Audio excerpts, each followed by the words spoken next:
మంగళగిరిలో తల్లికి వందనం పథకం లబ్ధిదారులతో విద్యా, ఐటీ శాఖల మంత్రి నారా లోకేష్ ముఖాముఖి. మంగళగిరిలో నిర్వహించిన తల్లికి వందనం పథకం లబ్ధిదారులతో ముఖాముఖి కార్యక్రమంలో రాష్ట్ర విద్యా, ఐటీ శాఖల మంత్రి నారా లోకేష్ పాల్గొన్నారు. ఈ సందర్భంగా పథకం ద్వారా లబ్ధి పొందుతున్న తల్లులతో నేరుగా మాట్లాడి వారి అభిప్రాయాలు, సూచనలు, ఎదురవుతున్న సమస్యలను అడిగి తెలుసుకున్నారు. పథకం అమలు తీరుపై లబ్ధిదారుల నుండి ఫీడ్బ్యాక్ సేకరించిన మంత్రి ప్రభుత్వ సంక్షేమ కార్యక్రమాలు పారదర్శకంగా అర్హులందరికీ చేరేలా చర్యలు తీసుకుంటున్నాము అని తెలిపారు. విద్యార్థుల భవిష్యత్ కోసం ప్రభుత్వం విద్యకు అత్యంత ప్రాధాన్యత ఇస్తోంది అని, తల్లిదండ్రులపై ఆర్థిక భారం తగ్గించడమే తల్లికి వందనం పథకం ప్రధాన ఉద్దేశమని పేర్కొన్నారు. కార్యక్రమంలో పాల్గొన్న పలువురు మహిళలు పథకం ద్వారా తమ కుటుంబాలకు కలుగుతున్న ప్రయోజనాలను వివరించారు. చేయాలి కదమ్మా, నడవాలి కదా అందరం.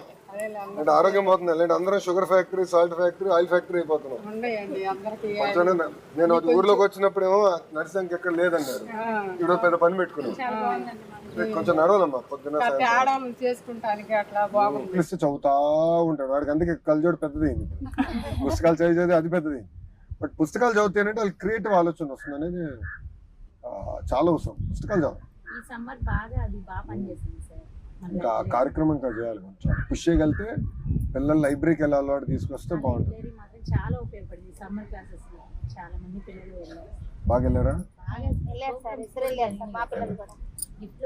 అది యోగా యోగా ఇప్పుడు చేస్తున్నారు. ఎండాకాలం ఇప్పుడు చేసినట్టున్నారు యోగా. యోగా క్లాస్ పెట్టారు సార్.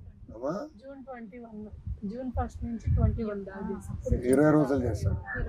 వెళ్ళారా? అక్కడ చేస్తున్నారా? 20 రోజులు చేస్తారా పిల్లలు ఇక్కడ? 21 డేస్. ఇప్పుడు కంటిన్యూ చేయట్లేదా? అంటే అందరు రాశారు, కొంతమంది గ్రూప్స్ వస్తారు. గ్రూప్స్ వచ్చేస్తారు. ఎందుకంటే ముందర మంచి స్థలం ఉంది కదా చేసేదానికి. మా తల్లికి వందనం పోయిన సంవత్సరం పడిందా? అందరికి వచ్చిందా? ఎంతమంది పిల్లలు ఉంటే అంతమందికి వచ్చిందా? ఐదుగురా? ఎవరు? ఎంత వయసు ఎంత మా పిల్లలు? పెద్ద పాపకి 13 సంవత్సరాలు సార్, 9th క్లాస్ చదువుతుంది. సెకండ్ పాపకి 12 సంవత్సరాలు సార్, 8th క్లాస్ చదువుతుంది. మూడో పాపకి 11 సంవత్సరాలు సార్, 6th క్లాస్ చదువుతుంది. అమరావతి గురుకుల పాఠశాలలో 3 ఉన్నారు. 2 పిల్లలు నెడమర్ ఎలిమెంటరీ స్కూల్లో ఉన్నారు సార్. నెడమర్లో ఉన్నారు. 5గురు సార్. 5గురికి వచ్చింది సార్. 5గురికి పడిందా?